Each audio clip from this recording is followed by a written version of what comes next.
Well, you're ready for the part 3. We learned about toes forward, not too far apart, whether that's hip ball joint width or 4 fingers. We learned about bending those knees deeply but not hyperextending. Now we get to go to the curl tuck, tuck curl, tuck butt, different things it's called throughout different workouts. So I'm going to turn to the side and you can do it with me. And I'll explain why we do what we do as we go through it. So toes forward and we softly bend. I want you to put your hand on your belly, low on the belly and lower back. Now I have, and I will give you a link to that below. You will see a link to a blog post that I did about using the wall to help you curl the core. And that'll really help you to get, again, that awareness. And yes, I want you to keep your knees bent. I want you to stay in this position. I'm helping you get that brain-body connection. But the wall will help be behind you and support you so you can really focus on the muscles working. Now, in the earlier videos, Teresa said tuck butt. So I was tucking under with those glutes because everybody knew where this was at and it helped them get that under. And the idea was, though, you were supposed to also use the core. So I want you to go ahead and straighten your legs up again. You don't have to lock them, but just straighten.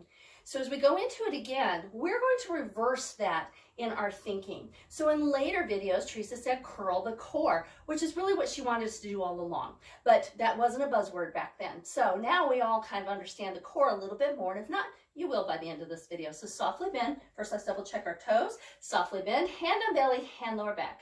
Now, it is important. I sometimes say that the glutes take over, and they will. But we also want the core and glutes working together. So when I say this, please don't think that I mean the glutes aren't important, because they are. But if the buns and the belly, we're giving a gift. We want this to be 70% and this 30%. Now, they'll get their chance here in a moment. But we want to drive the tuck with the core. But first, we have to think belly button up. So why don't you go ahead and put your hand down low on the belly. Big inhale.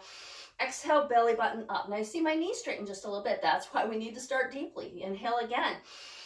Exhale, flatten the hand, and then belly button back, and we're going to flatten the back against that back hand, but we're driving it with the core, not the glutes. The glutes are tightening. They're coming along. We want them to do that. They need to do their job, but we are driving it with the belly, okay? Shake out, but keep your toes forward. Bend, hand on belly, hand lower back. Big inhale. Exhale, belly button up, because we want up and back, because that's going to help with the pelvic floor. Big inhale again.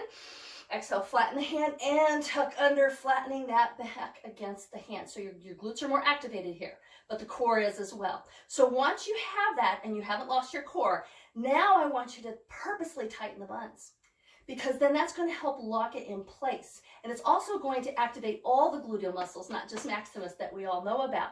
So hold it there, big inhale, big exhale, all the way, and go ahead and kick out, shake out. Take a break. So we're going to do it again, only this time we're going to drive it with the tuck, with the glutes first, so you can feel the difference, okay? Make sure your toes are forward, not too far apart. Bend those knees. Hand on belly, hand lower back. So this time we're going to drive it with the glutes. Inhale, exhale, just tuck under.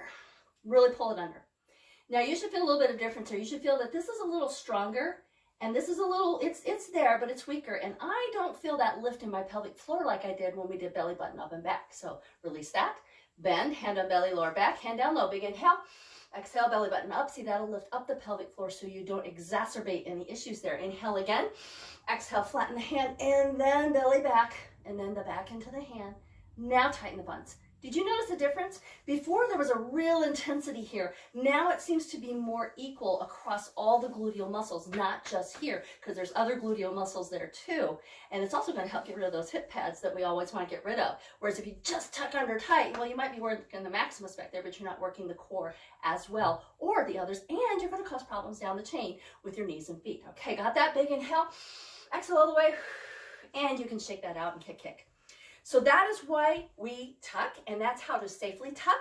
I'm also linking you to a blog post I wrote about to tuck or not to tuck, because I know that's a big thing out there. Yes and no. Yes, it can make it worse, and no, it doesn't have to. It actually can help. So that belly button up and belly button back, and then tightening the buns is really key to get the equal activation of the core and the glutes. So practice that a few times. Toes forward, bend those knees, curl belly button up and back. So let's do that just a little bit faster here. So bend, hand on belly, lower back, big inhale. Exhale, belly button up and back. Tighten those buns. Inhale again. Exhale, big. There you go. You just did it a little more quickly. If you're not quite ready to do it that fast, just keep practicing it slowly, because you will get there.